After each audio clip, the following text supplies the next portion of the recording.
We got ourselves solidarity forever. Look what appeared on Good Morning America today.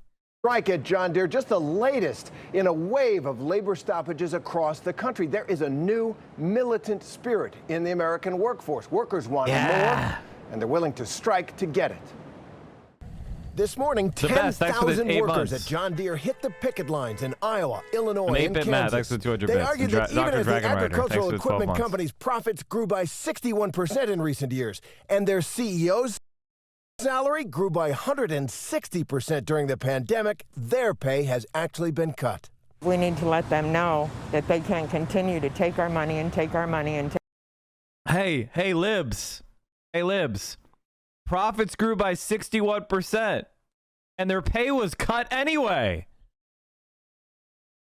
Hey, libs, calculate that.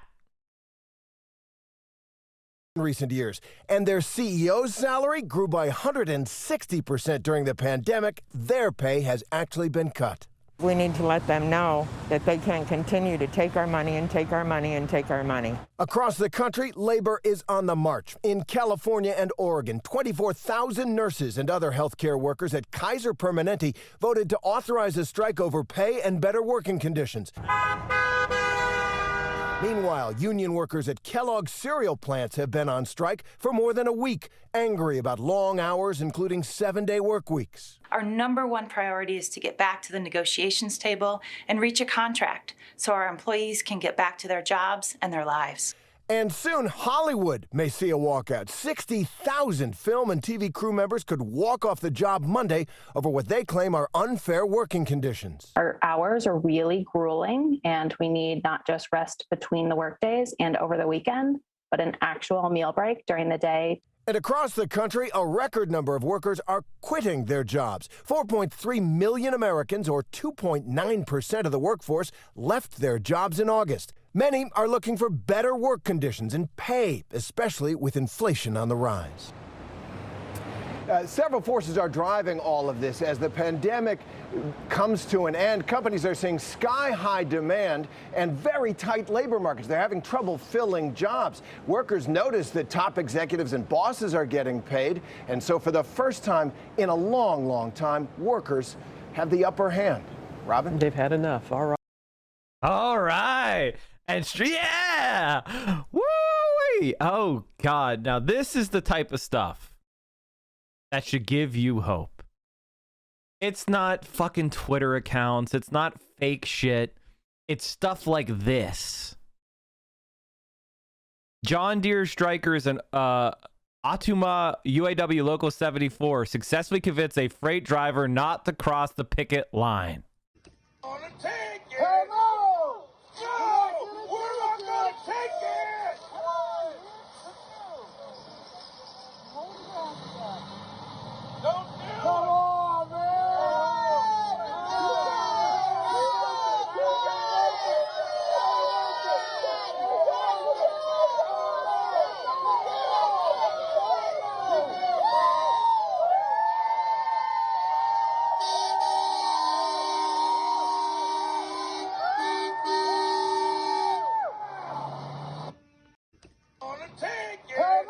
Trucker honks as he drives off, refusing to cross the picket line.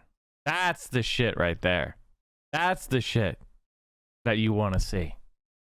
Actual unions that are organized together.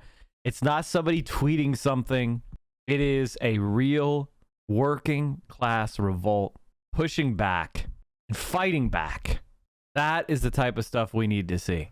And Kellogg's is on strike. Here's what you need to not buy. All brand, Apple Jacks, Austin, Bare Naked Granola, Cars, Cheez-Its, Club, Corn Pops, Cracklin' Oat Brand, Crispix, Eggo? Let go of my Eggo. Yeah, Eggo waffles. Okay, I forgot how to pronounce that stupid shit. Fruit Loops, Frosted Mini. Oh, chat, does anybody have the Frosted Mini Wheats tweet?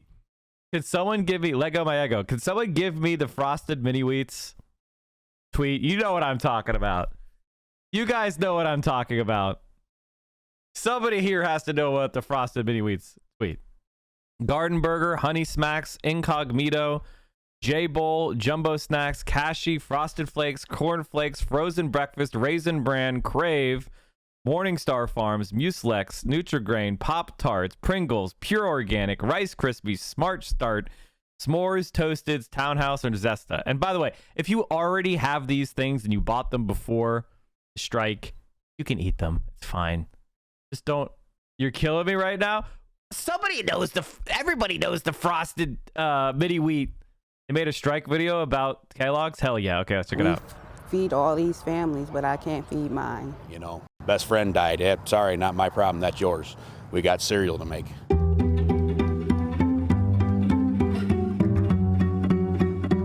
We work 7 days a week. We are literally scheduled 7 days a week. For any time that someone would feel sick or whatever, they want you to use your vacation days as opposed to having sick days. And again, in working excess of 120 days in a row. $400 million in profit on cereal alone is not something you can walk in and tell us we're going to give you less for. If you don't be here, you get a point. All right, soon 219, legendary chatter says, anyways, y'all know what this means. Don't buy any Kellogg products. Stand in solidarity with Kellogg's workers and don't cross the picket line no matter what. Hi, someone with heavy food sensory issues here. Frosted mini wheats are one of the only things I can actually consume regularly and not get sick from. Guilting people who can't support boycotts is ableist as fuck. But y'all aren't ready to have that conversation.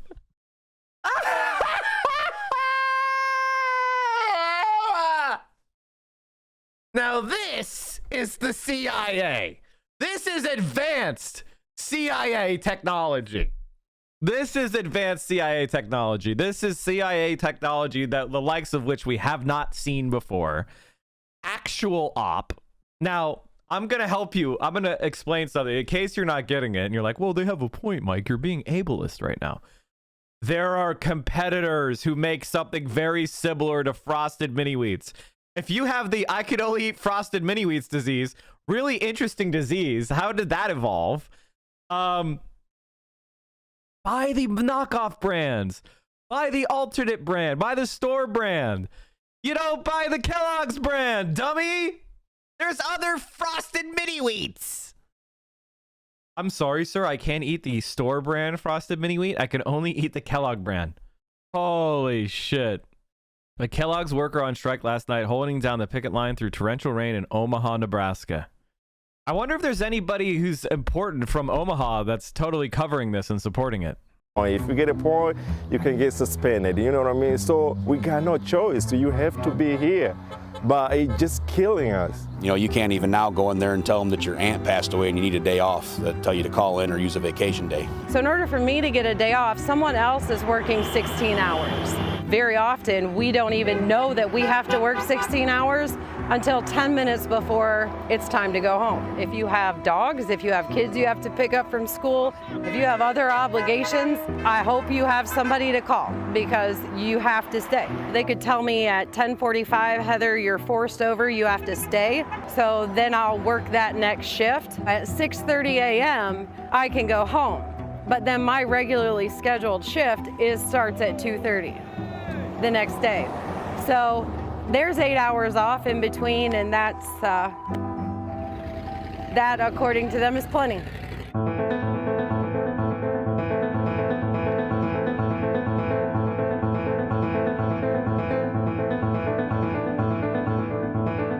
They want to take our cost of living away. They want to take our vacations. They want to take our holiday pay away. I would not take away any kind of ability for new people to come in to have what we have. We're done, just giving up concession by concession. We're done being bullied by a company that makes millions and millions and, gives out billions of dollars in dividends.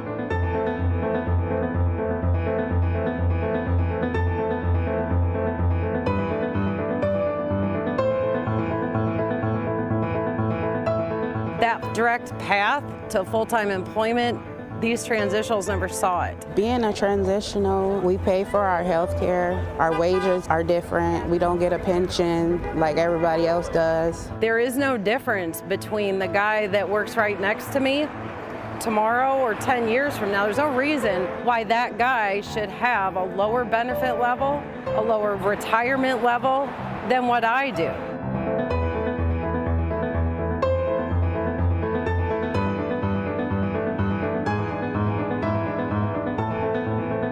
That's why we are striking, because we want the better pay, pension for everybody. It's not for only one group. I have this job because people like my dad that worked here before me for 34 years didn't give up stuff coming in.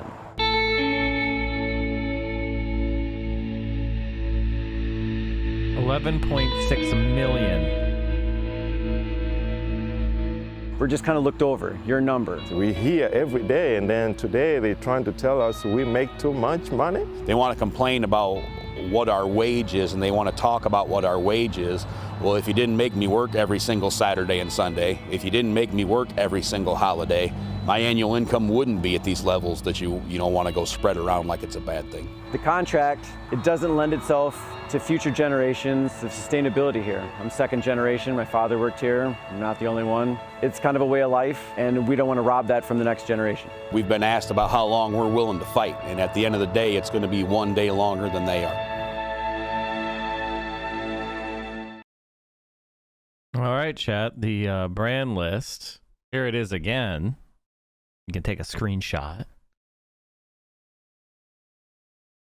And that message of how long are you going to last? One day longer than them. That is the kind of militant activism you need. And here's the thing, chat. This is something that I've tried to explain. It doesn't have anything to do with what your productivity is. It doesn't have anything to do with how much profit is being made. They're never going to give it to the worker if they can. That's capitalism. The only way for workers to get pay, to get a share of the value they produce, is if they're organized. And we, all workers together, collectively support one another.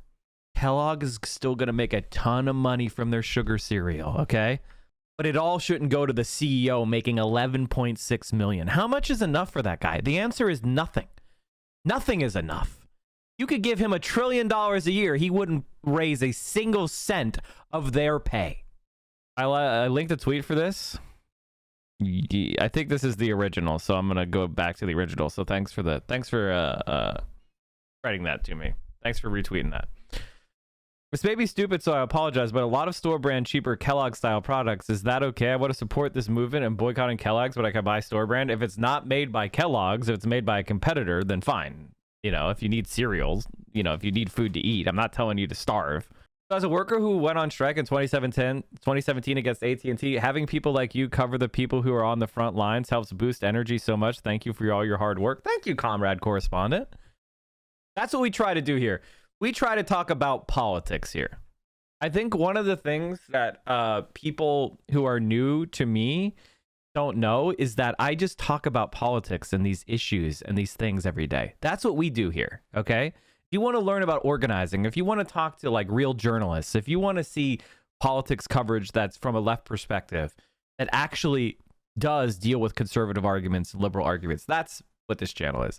If you want interpersonal drama about who's dating who and what person said about other person and you want people harassing others, that's not this channel. This channel is not me taking people out of context for 2 minutes to try to smear them. All right, that's not me. So if you watch other channels and that's what they're doing all the time, I have to ask you, why are you watching that? There's better drama content out there. Real Housewives is 10 times better drama than you're ever going to get on twitch.tv, okay? Why the fuck are you watching that? Excuse me, Sweaty. It's an anti-Semitic support the strike because egos are kosher. Oh, no. All right, let's keep going. Who are being offered less money than a fry cook at McDonald's, who are giving you your vaccines, who are giving you your COVID tests. During the pandemic, the stores were making a lot of money. They were making a lot of money in our liquor department, medical supplies, food supplies. They didn't give us anything extra, or actually what we were expecting. I've had people associated with my store die of COVID. My boss's mother died. I've had cashiers' family members died. I'm the only person in my store who didn't catch COVID last year. This has happened at every CVS in the area. It's probably happening to everyone in the nation, and yet CVS will not acknowledge the problem.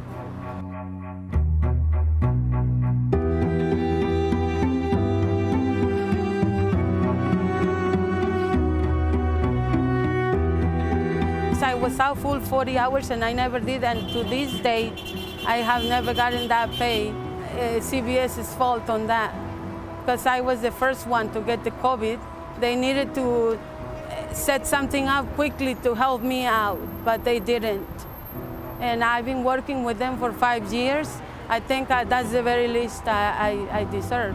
A lot of times it's understaffed. A lot of times, like I said, we have to do 2, 3 things at the same time because we don't have enough people to work. Literally, sometimes I can't catch my breath of how fast I have to help the customers. It's just me, sir. It's just me, ma'am. So there's nobody. I'm just by myself with 6 or 10 people in line. It's really ridiculous that CVS don't hire enough people.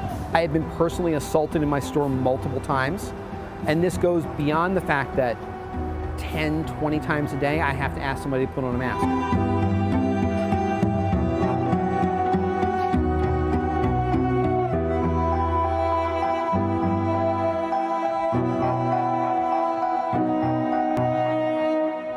Because with every appointment you confirm, every line you facilitate, every vaccination you provide, you are bringing an end to the greatest health crisis in our lifetime.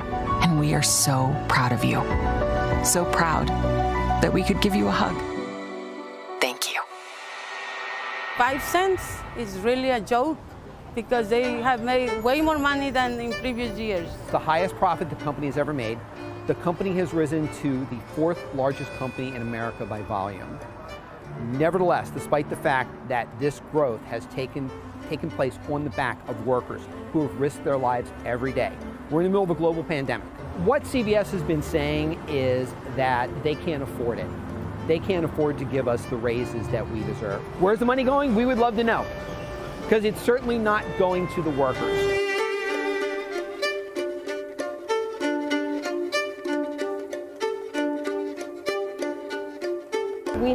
We need money. We need to support our families. We have our kids at school. Baby. We need to work. We need to buy supplies, food. Everything is expensive, and whatever they're paying is not enough. There is nobody on the bargaining committee. There's nobody who works for CVS that doesn't want this company to succeed. But we would like to see them share some of that success. That success was built on our hard work. It's built on us risking our lives every day. Man, I love the More Perfect Union people, man. They're killing it. We have technicians who are and of course, you know, started with such a small amount of money. We could give you a hug at a pizza party. Well, they won. They won a big raise, and they won better working conditions, so that's really good. This is almost every single business that employed essential workers, from nurses to delivery people. They were asked for more work to risk their and their families' lives and giving nothing extra. When it is appropriate to start violent action? Never, according to the Twitch terms of service. I am not permitted to suggest that you do anything that's in violation of local or local law. Okay? For example, if I was streaming from North Korea, I could not insult Kim Jong-un. That's because that would be against the law. Okay? And Twitch would ban me. Twitch would enforce that law against insulting Kim Jong-un, because I was from North Korea. So I cannot suggest anything that violates local laws, okay? That's against the terms of service, all right? Thank you. Do you have a source for that? It's the TOS. Go read it. I'm not going to stop the stream to read the TOS to you.